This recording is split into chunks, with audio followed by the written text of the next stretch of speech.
ಭಾರತದ ಡ್ರೋನ್ ಮೇಲೆ ದಾಳಿ ಅಂತ ಹೇಳಿ ಪಾಕ್ ವಾದವನ್ನ ಮಾಡ್ತಾ ಇದೆಯಲ್ಲ. ಭಾರತದ ಡ್ರೋನ್ ಅನ್ನ ಹೊಡೆದುರುಳಿಸಿದೀವಿ ನಾವು ಅಂತ ಹೇಳಿ ಪಾಕಿಸ್ತಾನ ಹೇಳ್ತಾ ಇದೆ. ಇಂತಹ ಸಂದರ್ಭದಲ್ಲಿ ಇದೀಗ ಹೌದಾ ಅನ್ನುವಂತಹ ಪ್ರಶ್ನೆಗೆ ಪಾಕ್ ಸುಳ್ಳು ಸುದ್ದಿ ಬಯಲನ್ನ ಮಾಡಿದೆ. ಭಾರತದ PIB ಪ್ರೆಸ್ ಇನ್ಫಾರ್ಮೇಶನ್ ಬ್ಯೂರೋದಿಂದ ಫ್ಯಾಕ್ಟ್ ಚೆಕ್ ಅನ್ನ ಮಾಡಲಾಗಿದೆ.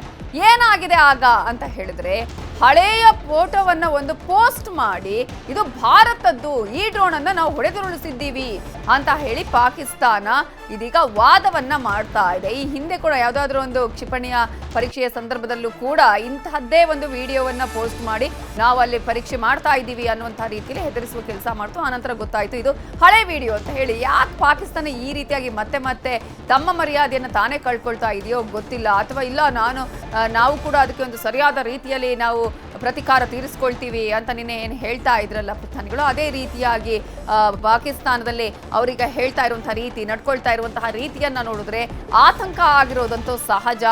ಪತರಗುಟ್ಟು ಹೋಗಿದೆ ಈಗ ಪಾಕಿಸ್ತಾನ. ಇಂತಹ ಸಂದರ್ಭದಲ್ಲಿ ಅಟ್ಲೀಸ್ಟ್ ಏನೂ ಆಗಿಲ್ಲಪ್ಪ, ನಮ್ಮಿಂದನೂ ಕೂಡ ಅಲ್ಲಿ ನಡೆದಿದೆ ಪ್ರತೀಕಾರ, ನಾವು ಕೂಡ ಹೊಡೆದುರುಳಿಸುವಂತೆ ಹೇಳುವಂತಹ ಪ್ರಯತ್ನ ಪಾಕಿಸ್ತಾನ ಮಾಡ್ತಾ ಇದೆಯಾ? ಪಾಕ್ನ ಗುಜ್ರನ್ವಾಲ್ದಲ್ಲಿ ಭಾರತದ UAV ಡ್ರೋನ್ ಅಂತೆ ಸಾಮಾಜಿಕ ಜಾಲತಾಣಗಳಲ್ಲಿ ಪಾಕ್ ಹ್ಯಾಂಡ್ಲರ್ಗಳು ವಾಸ ಆಗಿದ್ದು ಫ್ಯಾಕ್ಟ್ ಚೆಕ್ ಅನ್ನ PIB ಈಗಾಗಲೇ ನಡೆಸಿದೆ ಭಾರತ. ಇದು 2022ರ ಉಕ್ರೇನ್ ರಷ್ಯಾ ಯುದ್ಧದ ಸಂದರ್ಭದ ಫೋಟೋ, ಅದರದ್ದು ಅಲ್ಲ. ಪಾಕಿಸ್ತಾನ ಯಾರ್ಯಾರದೋ ಫೋಟೋವನ್ನ ತೆಗೆದು ನಾವೇ ಈ ರೀತಿಯಾಗಿ ಮಾಡಿದ್ದೀವಿ ಅಂತ ಹೇಳ್ತಾ ಇದೆ. ಈ ತರ ಮಾಡಿಕೊಂಡು ಮತ್ತೆ ಮತ್ತೆ ತನ್ನ ಮರ್ಯಾದೆಯನ್ನ ನಾಚಿಕೆಟ್ಕೊಳ್ಳುವಂಥ ಕೆಲಸ ಯಾಕೆ ಪಾಕಿಸ್ತಾನ ಮಾಡ್ತಾ ಇದೆಯೋ ಗೊತ್ತಿಲ್ಲ. ಇದೀಗ ಪಾಕಿಸ್ತಾನದ ಈ ಸುಳ್ಳಾಟವನ್ನ, ಕಳ್ಳಾಟವನ್ನ, ಇಂತಹ ಕೆಲಸವನ್ನ ಬಯಲು ಮಾಡಿದೆ PIB. ಭಾರತದ ಮೇಲೆ ಪಾಕಿಸ್ತಾನ ಮಿಸೈಲ್ ದಾಳಿಯ ಯತ್ನವನ್ನ ಮಾಡಿದೆ. ಪಾಕಿಸ್ತಾನದಿಂದ ಹಾರಿ ಬಂದಿದೆ 2 ಮಿಸೈಲ್. ಪಾಕ್ನ ಮಿಸೈಲ್ ಅನ್ನ ಭಾರತೀಯ ಸೇನೆ ಇಮ್ಮಿಡಿಯೇಟ್ ಆಗಿ ಹೊಡೆದುರುಳಿಸಿದೆ. ಈಗ ನಾವು ಯಾವ ರೀತಿಯಾಗಿ ಮೊನ್ನೆ ಏರ್ ಸ್ಟ್ರೈಕ್ ಮಾಡಿದ್ವಲ್ಲ, ಆಪರೇಷನ್ ಸಿಂಧೂರ ಮಾಡಿದ್ರೆ ಗೊತ್ತೇ ಆಗಲಿಲ್ಲ ಪಾಕಿಸ್ತಾನದಲ್ಲಿ ಅಲ್ಲಿ ಏನಾಗಿದೆ ಅಂತ ಹೇಳಿ. ಅಷ್ಟರ ಮಟ್ಟಿಗೆ ಅಲ್ಲಿ ಯಾವ ರೀತಿ ಕಣ್ಗಾವಲಿದೆ ಅನ್ನೋದು ಗೊತ್ತಾಗುತ್ತೆ. ಆದರೆ ನಮ್ಮ ಭಾರತದಲ್ಲಿ ಹಾಗಲ್ಲ. ಒಂದು ಸಣ್ಣ ಇನ್ಸಿಡೆಂಟ್ ಆದರೂ ಕೂಡ, ಒಂದು ಸಣ್ಣ ಆ ಕಡೆ ಈ ಕಡೆ ಆದರೂ ಕೂಡ ಎಲ್ಲವೂ ಕೂಡ ಗೊತ್ತಾಗುತ್ತೆ. ಆ ರೀತಿಯಾದಂತಹ ಟೆಕ್ನಾಲಜಿ, ಆ ರೀತಿಯಾದಂತಹ ಎಚ್ಚರಿಕೆ ನಮ್ಮ ಭಾರತದಲ್ಲಿ ಇರುವಂಥದ್ದು. ಆ ಒಂದು ಹಿನ್ನೆಲೆಯಲ್ಲಿ ಪಾಕಿಸ್ತಾನ 2 ಮಿಸೈಲ್ ದಾಳಿ ಮಾಡುವಂತಹ ಪ್ರಯತ್ನವನ್ನ ಮಾಡ್ತು. 2 ಮಿಸೈಲ್ ಅಲ್ಲಿ ಬಂದಿದೆ. ಅಂತಹ ಸಂದರ್ಭದಲ್ಲಿ ಪಾಕ್ನ ಮಿಸೈಲ್ ಅನ್ನ ಹೊಡೆದುರುಳಿಸಿದೆ ಭಾರತೀಯ ಸೇನೆ. ಚೀನಾ ನಿರ್ಮಾಣದ ಕ್ಷಿಪಣಿಯ ಅವಶೇಷ ಅಲ್ಲಿ ಈಗಾಗಲೇ ಬಿದ್ದಿರೋದನ್ನ ನೀವು ನೋಡ್ತಾ ಇದ್ದೀರಾ. PL-15E ಕ್ಷಿಪಣಿಯ ಅವಶೇಷ ಪತ್ತೆಯಾಗಿದೆ. ಕ್ಷಿಪಣಿಯನ್ನ ಯಾವಾಗ ಅಲ್ಲಿಂದ ಹೊರಟೋ ಆಕಾಶದಲ್ಲಿ ಭಾರತ ಹೊಡೆದುರುಳಿಸಿದೆ. ಏನೂ ಮಾಡೋದಕ್ಕೂ ಸಾಧ್ಯ ಇಲ್ಲ, ಅಷ್ಟರ ಮಟ್ಟಿಗೆ ಕಟ್ಟೆಚ್ಚರ ಇದೆ. ಎಲ್ಲಾ ಕಡೆಯಲ್ಲೂ ನಿಗಾವನ್ನ ವಹಿಸಲಾಗಿದೆ. ಇಂತಹ ಸಂದರ್ಭದಲ್ಲಿ ಪಾಕಿಸ್ತಾನ ನಾನು ಕೂಡ ಈ ತರ ಮಾಡ್ತೀನಿ ಅಂತ ಹೇಳಿ ಹೊರಟ್ರೆ ಅದಕ್ಕೆ ಮುಖಭಂಗ ಆಗೋದ್ರಲ್ಲಿ ಯಾವುದೇ ರೀತಿಯಾದಂತಹ ಅನುಮಾನ ಇಲ್ಲ. ಇದೇ ವಿಚಾರಕ್ಕೆ ಸಂಬಂಧಪಟ್ಟ ಹಾಗೆ ಇನ್ನಷ್ಟು ಡೀಟೇಲ್ಸ್ ಕೊಡೋದಕ್ಕೆ ಮತ್ತೆ ನಮ್ಮ ನ್ಯೂಸ್ ಎಡಿಟರ್ ಆಗಿದ್ದ ರಾಘವೇಂದ್ರ ಗುಡಿ ನೇರ ಸಂಪರ್ಕದಲ್ಲಿ ಜಾಯ್ನ್ ಆಗಿದ್ದಾರೆ. ರಾಘವೇಂದ್ರ ಗುಡಿ, ಈಗಾಗಲೇ ಪಾಕಿಸ್ತಾನ ಮತ್ತೆ ಮತ್ತೆ ಮುಖಭಂಗ ಮಾಡ್ಕೊಳ್ಬೇಕು ಅಂತ ಈ ತರದ ಕೆಲಸ ಮಾಡ್ತಾ ಇದೆಯೋ ಗೊತ್ತಿಲ್ಲ. ಒಂದ್ ಕಡೆ ಸುಳ್ಳು ಸುದ್ದಿ ಹಬ್ಬಿಸೋದು, ಮತ್ತೊಂದು ಕಡೆ ಇಲ್ಲಿ ಭಾರತದ ಮೇಲೆ ನಾವು ಅಟ್ಯಾಕ್ ಮಾಡ್ತೀವಿ ಅಂತ ತೋರಿಸುವಂತಹ ಕೆಲಸಗಳು, ಅದರಲ್ಲೂ ಕೂಡ ಎಷ್ಟೋ ಸಂದರ್ಭದಲ್ಲಿ ಯುದ್ಧ ನೀತಿಗಳನ್ನ ಉಲ್ಲಂಘನೆ ಮಾಡುವಂತಹ ವಿಚಾರಗಳನ್ನ ಕೂಡ ನಾವು ನೋಡ್ತಾ ಇದೀವಿ. ಇದೀಗ ಪಾಕಿಸ್ತಾನದ ಈ 2 ಮಿಸೈಲ್ನ ಯಾವ ರೀತಿಯಾಗಿ ಭಾರತ ಹೊಡೆದುರುಳಿಸಿದೆ? ನವಿತಾ, ಇಲ್ಲಿ ಪ್ರಮುಖವಾಗಿ 2 ವಿಚಾರಗಳಿದ್ದಾವೆ. ನೀವು ಮೊದಲು ಹೇಳುವಂಥ ಸಂದರ್ಭದಲ್ಲಿ ಹೇಳ್ತಾ ಇದ್ರಿ, ಪಾಕಿಸ್ತಾನ ಯಾಕೆ ತನ್ನ ಮರ್ಯಾದೆಯನ್ನು ತಾನೇ ತಿಳಿದುಕೊಳ್ಳುತ್ತೆ, ಯಾಕೆ ಸುಳ್ಳು ಸುದ್ದಿಯನ್ನು ಹರಡುತ್ತೆ ಅಂತೇಳಿ. ಯಾರ ಬಳಿಯಲ್ಲಿ ಏನಿರುತ್ತೋ ಅದನ್ನು ಕಳೆದುಕೊಳ್ಳುವಂಥ ಭೀತಿ ಇರುತ್ತೆ, ಅದನ್ನು ಇಲ್ಲದೇ ಇರೋವಂಥವ್ರು ಕಳೆದುಕೊಳ್ಳುವಂಥದ್ದು ಏನಿರೋದಿಲ್ಲ. ಪಾಕಿಸ್ತಾನದ ಸ್ಥಿತಿ ಅದೇ ರೀತಿಯಾಗಿರುವಂಥದ್ದು. ಇನ್ನು ಫ್ಯಾಕ್ಟ್ ಚೆಕ್ ಬಗ್ಗೆ ಬಂದಾಗಲೂ ಕೂಡ ನಾವು ಇಡೀ ದಿನ ಕೂಡ ಬೆಳಗ್ಗೆ 6 ಗಂಟೆಯಿಂದ ರಾತ್ರಿ 9 ಗಂಟೆವರೆಗೂ ನಿರಂತರವಾಗಿ ಈ ಒಂದು ಲೈವನ್ನು ಇಟ್ಟು ಅಲ್ಲಿ ಫ್ಯಾಕ್ಟ್ ಚೆಕ್ಕನ್ನು ಮಾಡ್ತಾ ಕೂತ್ಕೊಂಡ್ರೂ ಸಮಯ ಸಾಕಾಗೋದಿಲ್ಲ. ಅಷ್ಟು ಸುಳ್ಳು ಸುದ್ದಿಗಳನ್ನು ಈಗ 48 ಗಂಟೆಗಳಲ್ಲಿ ಪಾಕಿಸ್ತಾನ ಹರಡ್ತಾ ಇರೋದು. ಕೇವಲ ಮಿಸೈಲ್ ದಾಳಿಯಲ್ಲಿ ಅಲ್ಲ, ನಾವು ಭಾರತದ 5-6 ಜೆಟ್ಗಳನ್ನು ಹೊಡೆದುರುಳಿಸಿದ್ದೀವಿ, ಡ್ರೋನ್ಗಳನ್ನು ಹೊಡೆದುರುಳಿಸಿದ್ದೀವಿ ಅಂತೇಳಿ. ಅಲ್ಲಿಯ ರಕ್ಷಣಾ ಸಚಿವ ಖ್ವಾಜಾ ಶರೀಫ್ ಅವರನ್ನು ಈ ಬಗ್ಗೆ ಒಂದು ಪ್ರಶ್ನೆಯನ್ನ ಕೇಳಿದಾಗ ಅವ್ರು ಹೇಳುವಂಥದ್ದು ಏನಂದರೆ, ಇದು ಸೋಷಿಯಲ್ ಮೀಡಿಯಾದಲ್ಲಿ ಇದೆ ಅಂತ, ಒಂದು ಸಾಕ್ಷ್ಯಾಧಾರ ಇಲ್ಲ ಅವರ ಬಳಿಯಲ್ಲಿ. ಇಂಥ ಒಂದು ದೇಶದ, ಇಂಥ ಒಂದು ನಾನ್ ಸೀರಿಯಸ್ ದೇಶದ ಜೊತೆಯಲ್ಲಿ ನಾವು ಪ್ರತಿದಿನ ಎಣಗಬೇಕಾಗಿದೆಯಲ್ಲ, ಅದು ಅತ್ಯಂತ ಒಂದು ರೀತಿಯಿಂದ ದುರ್ದೈವದ ಸಂಗತಿಯನ್ನ ಅಂತ ಅನ್ಸುತ್ತೆ. ಮತ್ತೆ ಇನ್ನೊಂದು, ಈಗ ವಿಚಾರಕ್ಕೆ ಬಂದಾಗ, ಈ 2 ಮಿಸೈಲ್ಗಳ ವಿಚಾರಕ್ಕೆ ಬಂದಾಗಲೂ ಕೂಡ ನೋಡಿ, ಭಾರತೀಯ ಸೇನೆಯ ಭಾರತೀಯ ಮಿಸೈಲ್ಗಳು ಅವರ ಗಡಿಯನ್ನು ಪ್ರವೇಶವನ್ನ ಮಾಡಿ ಪಾಕಿಸ್ತಾನದ ಡೀಪ್ ಇನ್ಸೈಡ್ ಹೋಗಿ ಅಲ್ಲಿ ದಾಳಿಯನ್ನು ಮಾಡಿದಾಗಲೂ ಕೂಡ ಅವರ ರೆಡಾರ್ಗಳಿಗಾಗಲಿ ಅಥವಾ ಆಂಟಿ ಮಿಸೈಲ್ ಸಿಸ್ಟಮ್ಗಳೇನಿರಲಿ ಗೊತ್ತೇ ಆಗೋದಿಲ್ಲ.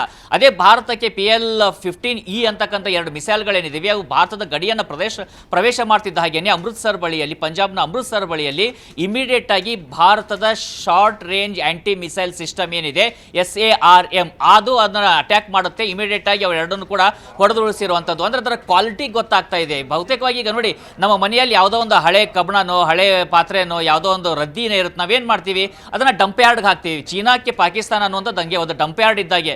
ಅಲ್ಲಿ ಏನು ಹಳೇದಾಗಿರುತ್ತೆ, ಅಲ್ಲಿ ಏನು ಕೆಲಸ ಮಾಡೋದಿಲ್ಲ, ಇವ್ರಿಗೆ ಹಾಕ್ತಾರೆ, ಇವ್ರು ಅದನ್ನೇ ಪ್ರಸಾದ ಅಂತ ತಲೆ ಮೇಲೆ ಹೊತ್ಕೊಂಡು ಕೂತ್ಕೊಳ್ತಾರೆ. ಭಾರತದ ಮುಂದೆ ಬಂದಂಥ ಸಂದರ್ಭದಲ್ಲಿ ಈ ರೀತಿಯಾದಂಥ ಒಂದು ಸನ್ನಿವೇಶಕ್ಕೆ ಈಡಾಗ್ತಾರೆ.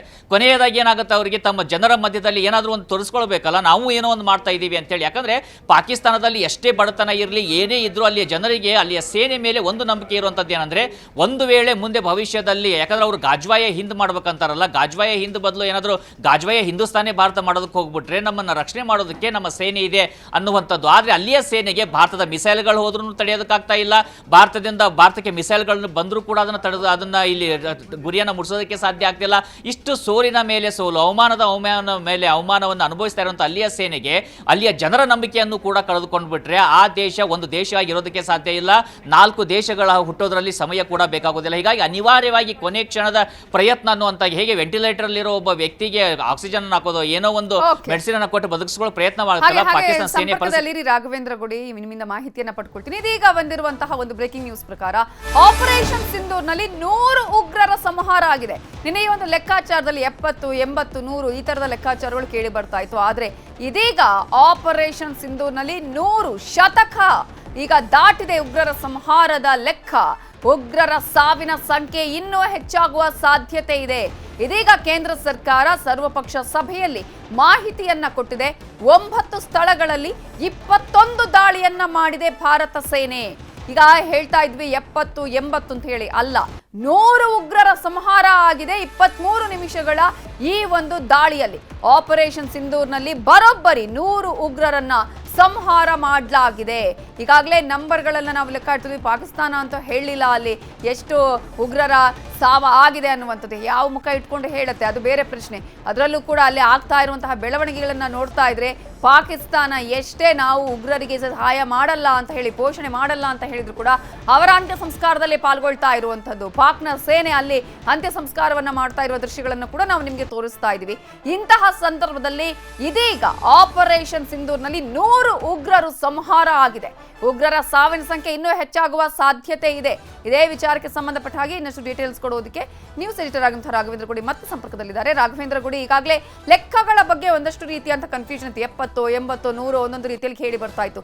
ಇದೀಗ ಶತಕವನ್ನೇ ದಾಟ್ತಾ ಇದೆ ಉಗ್ರರ ಸಂಹಾರ ಅಂತ ಹೇಳಿ. ನವಿತಾ, ಪಾಕಿಸ್ತಾನದಲ್ಲಿ 300ಕ್ಕೂ ಅಧಿಕ ರಿಜಿಸ್ಟರ್ಡ್, ಅಥವಾ ಅಲ್ಲಿಯ ಪ್ರಕಾರ ನೋಡೋದಾದ್ರೆ ನಾವು ಇಲ್ಲಿ ಹೇಗೆ ರಿಜಿಸ್ಟರ್ಡ್ ಕಂಪನಿ ಇರ್ತವೆ ಆ ಥರ ರಿಜಿಸ್ಟರ್ಡು, ಆದರೆ ವಿಶ್ವದ ದೃಷ್ಟಿಯಿಂದ ಡೆಸಿಗ್ನೇಟೆಡ್ ಆಗಿರ್ತಕ್ಕಂಥ 300ಕ್ಕೂ ಹೆಚ್ಚು ಟೆರರಿಸ್ಟ್ ಆರ್ಗನೈಸೇಷನ್ಸ್ಗಳಿದ್ದಾವೆ.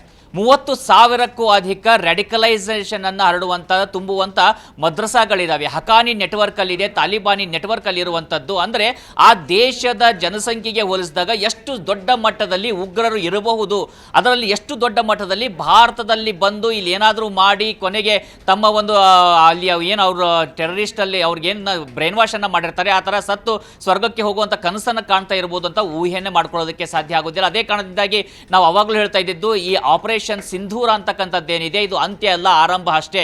ಆರಂಭಿಕವಾಗಿಯೇ ಭಾರತಕ್ಕೆ ಅತಿ ದೊಡ್ಡ ಯಶಸ್ಸು ಸಿಕ್ಕಿರುವಂಥದ್ದು.